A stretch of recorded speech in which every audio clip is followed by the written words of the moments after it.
here we go. Let's see. We're back for episode 96. Episode 96. What do we have here for topics? I'm going to say we have a special edition this week because we're trying out something new. What do we have? Let's see. The AI war. This was kind of fun. I was reading some commentary about it. OpenAI versus Anthropic is the competition is picking up steam. They're kind of battling out. A lot of things going on the past couple of weeks where they've just gone back and forth. So I'll talk a little bit about that. Actually, I didn't know this happened, but Tesla's budget Cybertruck. I was expecting them to do it, but I didn't realize Elon and company had started talking about that. So I guess we'll talk a little bit about that. And I've seen this going around for about Chinese New Year, showcasing these humanoid robots doing all sorts of things, like performing in a show. So we'll talk a little bit about that. Yeah, the first one on the docket, AI wars, getting awkward. Very awkward. The big news coming out this week is around the AI summit. Did you see the clip of that? Yeah, I saw a picture of it. I didn't find a video, but yeah, there was an AI summit in India, apparently. Mm-hmm. Altman and who was it? Is it at Modi? Dario. Dario. Okay, Dario at Modi, the Anthropic CEO. We're not shaking hands. Yeah. Well, not it wasn't shaking hands. It was they were on stage with all these kind of other leaders. Yeah. And at the end of it, they were doing this thing where everyone grabbed hands and held their arms up. But Sam Altman and Dario Amati were next to each other, and they kind of like didn't hold hands, but just put each other's like arms next to each other. Yeah. Sam Altman, someone asked about it after, and Sam Altman blew it off as, "Oh no, we were just like in the moment, and it was not. I didn't know what was going on." It's like, nah, man. But no, it was a funny, nerdy, competitive moment because they both look pretty nerdy and they didn't know what to do. Yeah. But we all know the reason is because they're just at a war right now. A couple episodes ago, we talked about the Super Bowl ads where Claude, Anthropic threw shade at OpenAI because OpenAI wants to launch ads. And so they created a bunch of bits that you can find on YouTube that are real people, and it's as if they're talking to ChatGPT in real life, like a person is playing them, and it's like, "Hey, give me some cooking advice for this," and then they start and then the bot, the person, starts answering in ChatGPT format how to cook something, and then they all of a sudden pause and just throw in and by the way, you can buy one of these, pots from blah blah blah for blah blah. Here's a 10% discount. Text. And it's essentially Anthropic kind of digging on that because I started watching more about Amati, and if you don't know, he used to work at OpenAI. He was actually their head of research. Oh, maybe that's why. And then he left the company because he, again, like the stories broke a couple years ago, he did not agree with Sam Altman's direction. And where he was going commercially with the company. So he left and started Anthropic with his sister, actually, who was also, I think it was also an OpenAI. Super smart people. And they are, firmly in the grounds of kind of safe AI versus just the need for making money.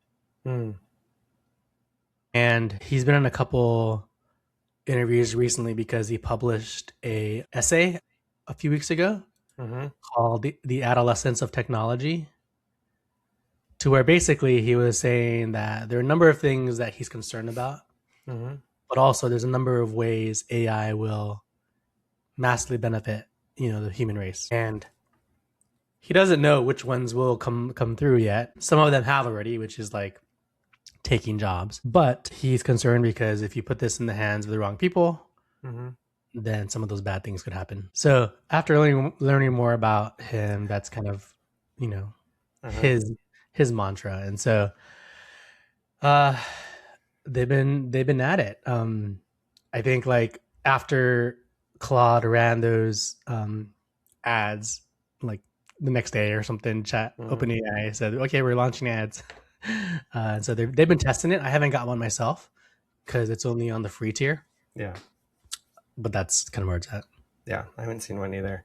Or I haven't. I'm curious to what the ads look like, right? But it shouldn't be a surprise if people use Google, which billions of people do, and I think it'll just end up being they'll just get used to it like they have with search and AI mode and Gemini, etc. So to me, it's like much ado about nothing because these companies have to make money because they are burning through. They can only burn through so much money before the money runs out.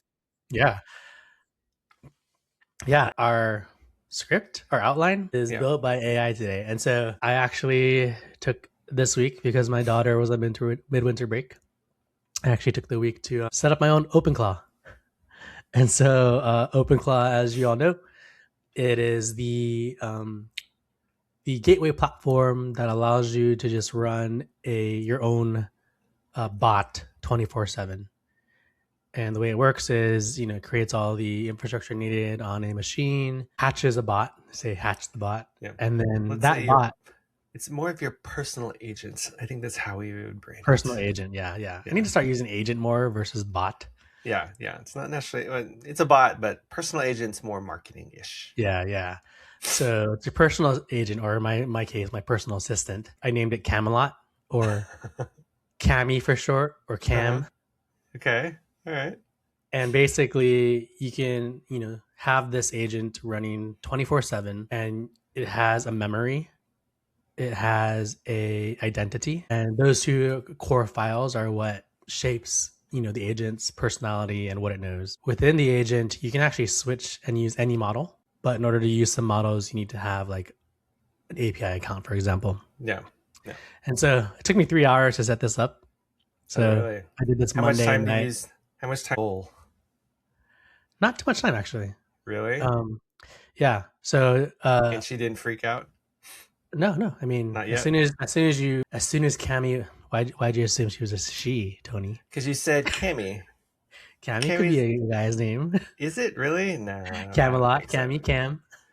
Yeah, no, like Cam. Okay, Cam, I could see, but once you said Cammy, to me, that's like that's a she. That's a Street Fighter character too.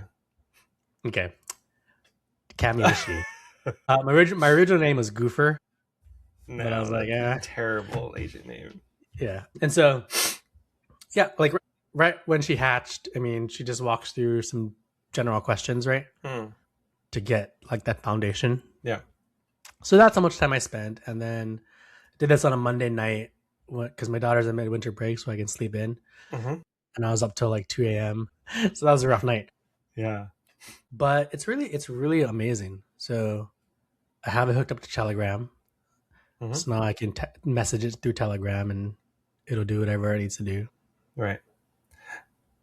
I've had to do a lot. What do you have it set up on? Do you have it set up on a Mac Mini? Yeah. No, I'm using their virtual private server. Okay, got it. So my hosting platform, shout out to Hostinger. I use Hostinger for a bunch of the hosting, and they have VPS for about if you do a year deal, it's like $9.99 a month. Yeah. But I just did a monthly just to try it out, and it was I think it was like $19, maybe $15. But I have it set up on a VPS, and the first thing I did was lock it down. So, I'm concerned about all the security stuff. Yeah. So, the interesting thing is what I had on the side helping me set this up was Claude. So Claude, the actual bot, Anthropic bot, I had that window open, then I had a terminal open on the left side. And I was like, Claude, help me do all this stuff. And it was just like helping me through it. And so let's see. Yeah. So the first things I kind of did with it is, let me take a step back. Going back to the burning money conversation. In order to use OpenClaw with Claude, you need to have a API account. And so you need to pay per token, basically, per millions of tokens, right? Yeah. And in the first 3 days, I burned through almost $100. And the reason for that is because, I was like having tons of conversations with it just to see what it can do. I was like doing all this setup. Yeah. And then eventually, after I've got it refined, I realized that like a lot of the messages I've sending it, I could have just asked Claude instead, because I have a paid subscription for Claude. Yeah. And so you actually save a lot of money by just having a paid subscription. And so then here's where probably comes into play with what we were talking about in the AI wars. Recently, and this is like this week, Anthropic made a change to its policies because people could use their paid subscription and connect it with OpenClaw. Yeah. But they cracked down on that. Yeah, they were banning people for using it apparently, which is like, man, I can't tell if they are well, maybe this goes back to how you were describing the CEO of Anthropic, right? They have different goals for their business, and it's not about popularity or ubiquity. It's about who can pay for it, and then they're catered. It seems more and more now that they're catering to enterprises who would pay for it, right? Versus the general population. Where I was going to say, it's like maybe you should switch to OpenAI's paid codex, because apparently they are promoting OpenClaw as you can use your codex subscription in OpenClaw. They've kind of built some documentation for that. So yeah, you took my punchline. Oh, I did? That's where okay. I was going. Sorry. Basically, yeah, this happened literally in the last 2 days. Yeah. And Anthropic made a formal policy change that you can't use your subscription. You need to have an API account. And as a combative move, an offensive move, OpenAI came out and said, "Oh, you can use a subscription plan on ours." Yeah. And so yesterday I switched it over to using Codex 5.3. And so it's using Codex 5.3. And I think last time I told you I canceled my OpenAI account because I was trying to go over to Claude. So now I'm going to have to go back and pay, resubscribe to OpenAI so that I can just use this for free and not, burn so many token money credits. Wait, how much is Codex? It's extra, right? It's beyond the Pro plan. It's like $100 or something like that. No? It's still $20 a month? I have it on my Pro plan. Yep. Is it really? Yeah. Wait, so that means I should be able to access Codex then too. I think so. Maybe not within the client itself. Huh. But let me see here. Yeah, because actually ChatGPT doesn't really let you choose models anymore, right? No, it doesn't. That's why I thought it was kind of weird. Yeah, because in the web client I see 5.2 and I can't change. Yeah. But in my OpenClaw agent, I can select it. Okay. I'll have to take a look. So I never use it for coding, so yeah, that's the open battle, right? Yeah. And it's just funny to watch. I mean, yeah. Continue on with kind of talking about the models. I did try to use Gemini's model. And so the very interesting thing is yes, using this agent and trying all the different models now through it, I can clearly see which ones perform better just logically and reasoning wise. Yeah. And closer to AGI versus others. Yeah. Claude's models are actually the best in my opinion. Yeah, that's what I've heard. Gemini was the worst. That's just surprising. Felt like actually not surprising actually, but okay. They understand me, but the output, like writing stuff in a good way. So the first email that you saw in our deconstructed inbox, that was well formatted. That was Claude. Yeah. The second one, the more recent one, is Codex. And you can see the difference in formatting. Actually, I've only seen. Oh, there you go. Okay, I see this. No, I actually only see one. There should be two. There's one deconstructed episode brief week of Feb 17. Yeah. Week of Feb 16. Oh, okay. The most recent one was Codex. Yeah.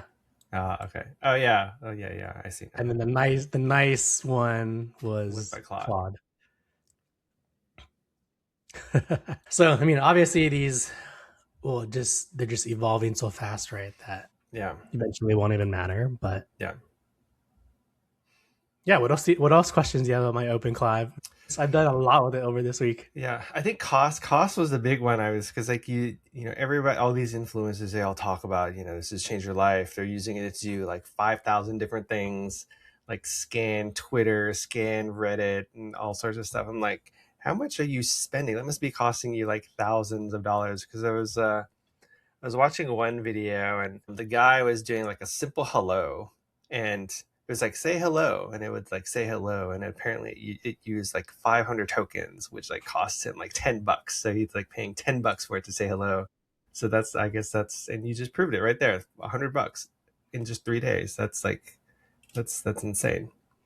The tokens are expensive, Yeah. but No, these people who are saying that they're doing all that stuff, they're probably just talking theoretical yeah, that's what I was versus reading. actually paying for it. It's all Unless BS. you're like one of the bigger influencers for sure. Yeah. But yeah, I also kept hitting my rate limits. Mm. So like when I switched to Gemini, Mm-hmm. I just couldn't use it because after, I don't know, 4 or 5 messages Mm-hmm. to like, but my messages are usually like processing the stuff. I would hit my rate limit, and I just Yeah. like, you gotta wait till tomorrow. Yeah. So now I'm in a good place though. Like I've been using Codex and I haven't hit my rate limit. Had no problems, Mm-hmm. and I've also really learned kind of what to use it for. And so the biggest thing is agent like on OpenClaw is for proactive usage, Mm-hmm. have it do automation basically, Mm-hmm. whereas Claude or ChatGPT is more for reactive. Mm-hmm. So it's like most of my just like, hey, I have a question, I'm still doing like ChatGPT Right. or Claude. But if Right. it's a task, then I'll do it with my agent. And Mm-hmm. so the task, the most productive task I have it doing right now is I'm having it parse my email. So I give it access to all my email, my drive, my calendar. Wow. Okay. I have it parsing my email, Uh-huh. reading my like LinkedIn, Glassdoor, Uh-huh. Indeed emails, pull Uh-huh. out the ones that are most relevant to me and the ones that I would want based on, Uh-huh. what I told it, Uh-huh. and then just send me a recap so I don't have to read those emails anymore. So Okay. it does that 3 times a day. Okay. I have it sending me a market synopsis at Mm-hmm. 6 p.m. every day, basically an Yeah. hour after hours closes, Yeah. so I can see what happened. Right. I've got it spitting out business metrics in my Slack channel Uh-huh. for me and my co-founder to take a look Uh-huh. at every morning. Okay. So it's connected to my like business stuff too. Yeah. Yeah. So this is why it was important for me to lock it down. So I have a whole bunch of security mechanisms to make sure that Yeah. only I can actually get in. Right. Yeah. That's what I was about to say. I think that's been the biggest issue with it so far, is that OpenClaw wasn't built with security in mind, right? It was more of like I don't know, an experimental like a test case. It seems more and more like that's what he was doing. He's just experimenting to see if he could actually do it. I mean, and I can imagine it'll only get better now that he's part of OpenAI. He'll have the resources to do stuff with it. Yeah, that is one thing we didn't mention is he got hired by OpenAI. Yeah, Aquahire apparently. I was reading a lot of debates about people. It's like, oh, how could OpenAI spend $1 billion for OpenClaw? I'm like, I don't think they actually spent $1 billion for OpenClaw. I'm pretty sure it was. I mean, it's probably in the millions, but not the billions, right? Because it was a single founder Aquahire, which is kind of funny. But yeah, no. And now I was reading, OpenAI is also looking at additional funding. I was seeing this new round was valuing it at actually less than I think a lot of people were thinking, but I've seen numbers between like 700 and 850 million dollars, which is interesting because I think people are expecting $1 trillion, or that was the goal, right? And Anthropic is only at 350 billion that we mentioned last week. So, it's the money is still pouring into AI, and I guess we'll see who the winner is. I don't know. Maybe we'll have two winners, right? Just like you have like 3 big cloud service providers, right? Microsoft, Yeah. Amazon, Google, and maybe there's 2 big, well, I guess three big AI providers: OpenAI, Anthropic, and then Google. So Yeah, I think there's always that's always when you have something as as viable as this, it's always at least two, right? Yeah. Yeah. It's like Lyft, Uber, Pepsi, Coke, Walmart, Amazon. Yeah. I guess Walmart was way before Amazon, but Yeah. Walmart, Kmart. Yeah. I mean, Walmart is a huge company. I always forget like how big a retail company it is, but Microsoft, Apple. You need two. Microsoft, Apple, well, Google also. I'm just saying, like in the beginning, it was more Microsoft, Apple. Yeah. Like in the early stages. Okay. Yeah, that's true. Yeah. But yeah, so I ordered a Mac Mini. Well, it's on order. It'll take a month to get here because I got more than the typical. I guess a lot of people have been piling to the base model Mac Mini for their OpenClaw, and so It's like 600.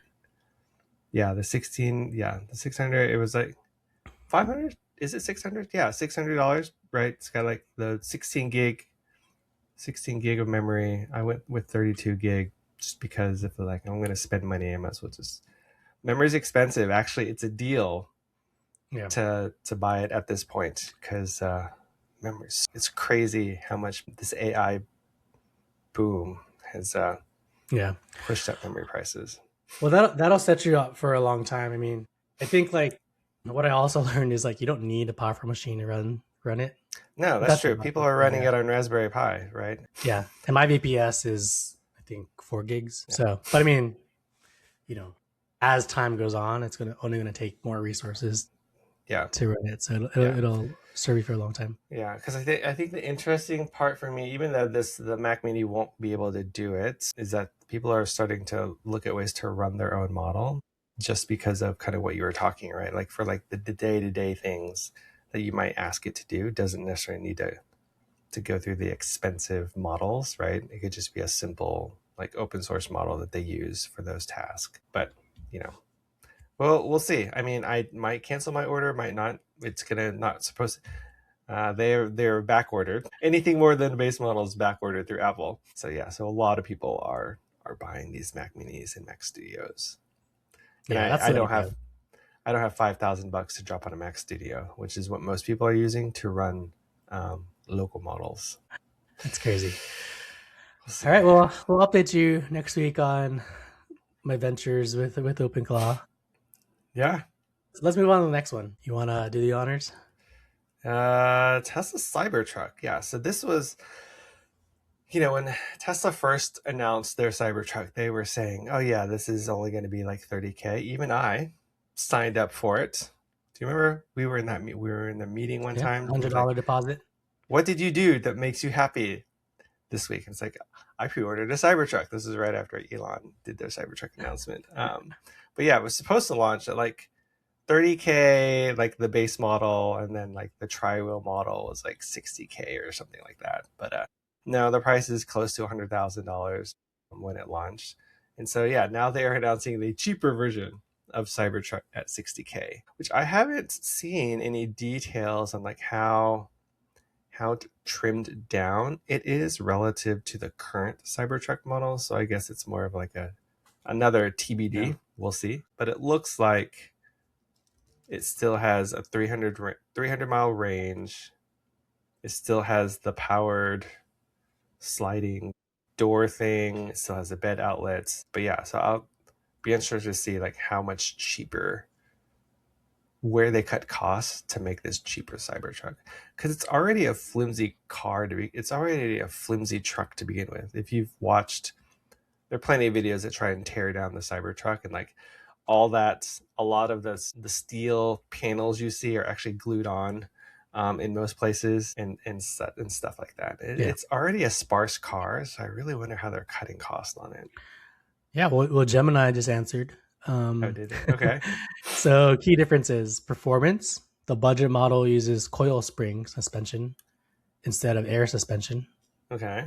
So that's coil spring is the coils you see underneath the tires. Yeah. Towing and payload: reduced towing capacity to 7,500 pounds versus 11,000 pounds.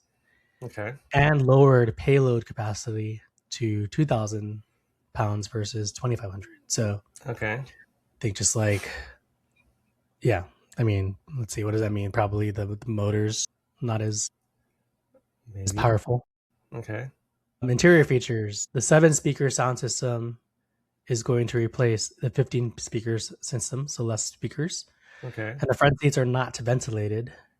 And the second row screen is removed. And then Wait, exterior. the second screen? What second screen? The second row in the new Teslas, there's a screen for kids or passengers to use. Oh, is there? Oh, I didn't know that. Okay. Yeah. So that's not coming with the budget Cybertruck. Hmm. Exterior comes with 18-inch wheels as a base versus 20-inch. And they've removed, I guess, whatever it's premium lighting from the outside. That is. I've never seen. Okay. And then they removed 2 120-volt cabin outlets from the inside. That kind of defeats the purpose. But they're also adding outlets to the outside. Okay. To the bed, it's what it said. Like removing outlets, that seems like the worst thing you could do, because that's the point of an electric vehicle, is you expect it to have outlets to plug in many places. But okay. But you probably, I mean, it doesn't sound like they're removing all outlets, just 2 of them. Some? Okay. Yeah. So I guess we'll see.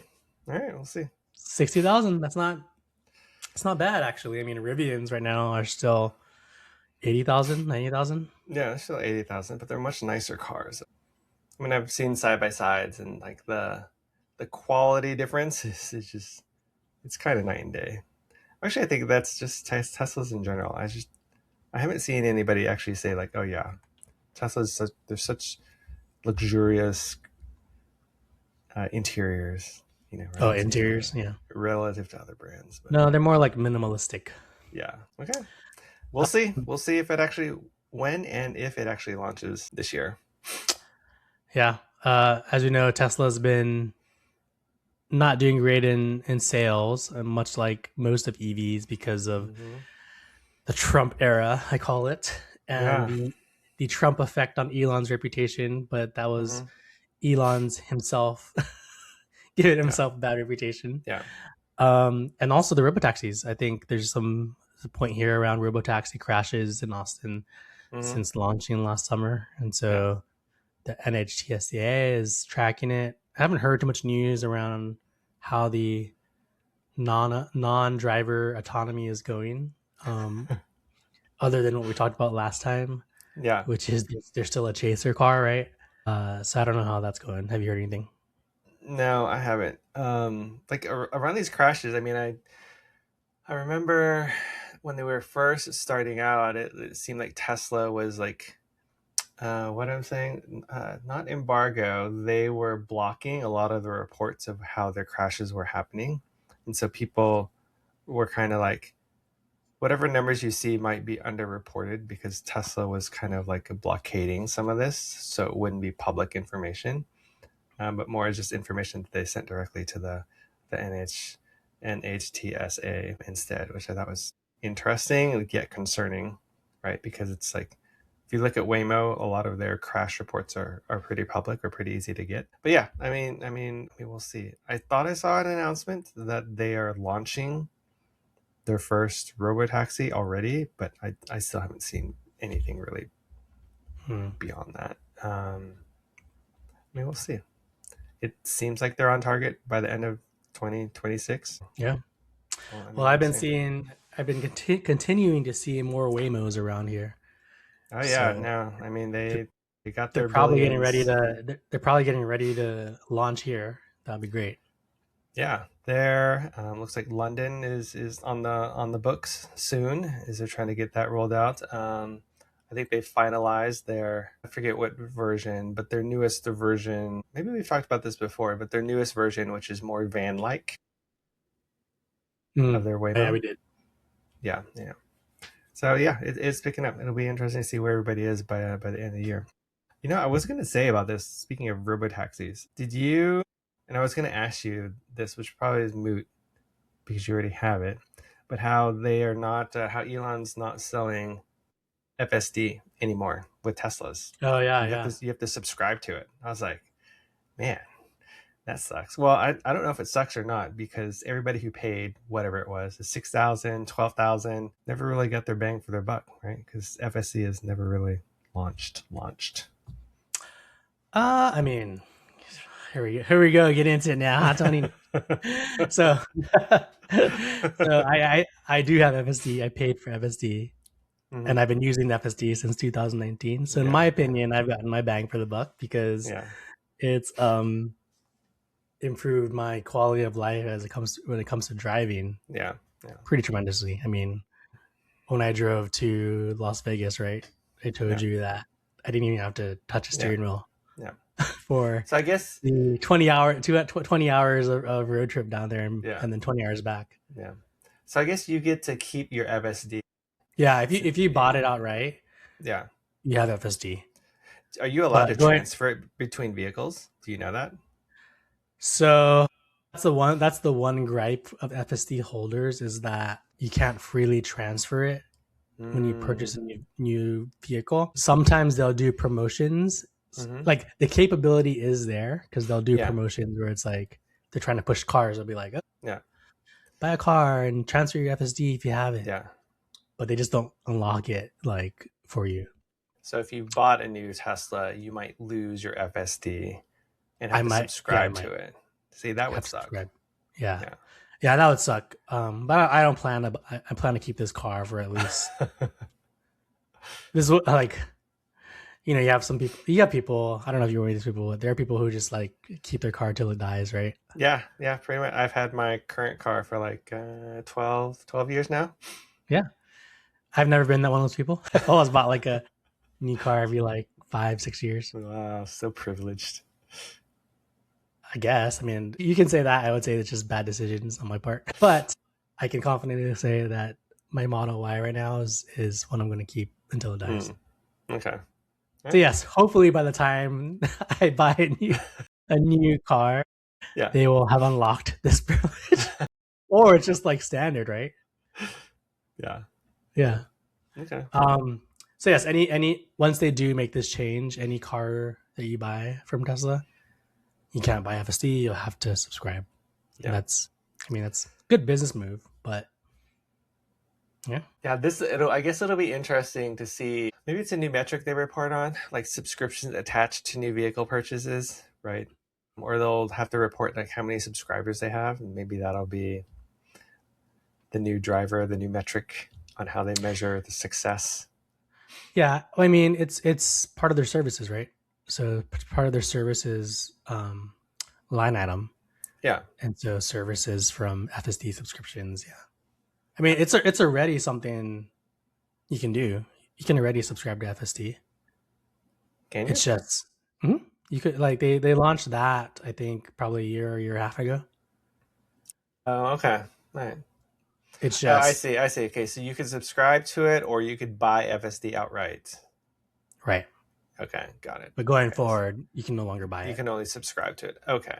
Okay. So okay, yeah. So Tesla, we'll see what happens with Cybertruck. It's interesting. I mean, they're focused on robots now, but cars are still a big part of their Yeah, they're business. no So, longer a car company. They're a robot company.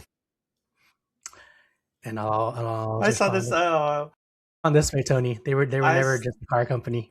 this no. There was this interview that I saw floating around of Elon talking about Optimus, and I think the question was along like I forget what it was. It was about producing them, and Elon's like, well, if you think about when we're able to produce 1 billion robots, and we're going to sell those at 30,000 a robot, Tesla's going to be worth, 30 trillion dollars. It's like what? It was crazy, and I was like, all right, you're going to produce 1 billion robots by when? Like, does the world even produce enough lithium to create 1 billion, like 1 billion robots, right? Like, I think people forget lithium is a scarce resource at the moment, Yeah, and there's not enough lithium that's being mined to basically power everything that we need. yeah, I mean, there's talk about before. It's like there's no way that we can fully electrify vehicles because there's just not enough lithium to produce batteries to support that, right? Same with robots, etc. So, anyways, I was just kind of laughing when I was watching this interview, and he was just like, "Yeah, Tesla's minimum will be worth like $30 trillion because we're gonna make 1 billion robots." Maybe he you was gotta apply watching. the you gotta Maybe he apply was. the Elon formula to that. Reduce that by 80%. I was thinking maybe he'd recently watched that movie with Will Smith. Was it iRobot? Was it I iRobot? remember Yeah. Maybe he's been watching that too much, but Yeah. anyways. Well, we won't talk about this one next. Let's just I will put the B-roll in, and you should watch it, which is humanoid robots stealing the show at Yeah. a Lunar New Year gala. So Yeah, I forget what the name of this company is. Oh yeah, Unitree. Unitree is the name of the company that produces these robots. yeah, so stay to the end to watch that. I've seen that it was fake too. Like the robots weren't autonomous. They were pulling at Elon, basically. Is that behind the screens there was actually a human operator doing all of it? Like one person controlling all of them? Yeah, or maybe there were several, but that there were human operators behind the scenes doing it. But anyways, take a look and see what you think. But yeah, I've seen this Unitree company's robots like all over. Hard to tell what is AI, what is not. Yeah. Interesting. Yeah. That's just like my TikTok feed too. It's hard to tell what's not. I know, it's getting really hard now to see like what is AI, what is not. Like, I have to really pay attention. It's my wow factor. If I'm like really surprised, I'm like, wow, it's AI. Yeah. I'm just like, oh, that's cool. And it's not AI. All right. Well, we will continue on next week, and hope you enjoyed the show. Talk to you later. All right. See ya.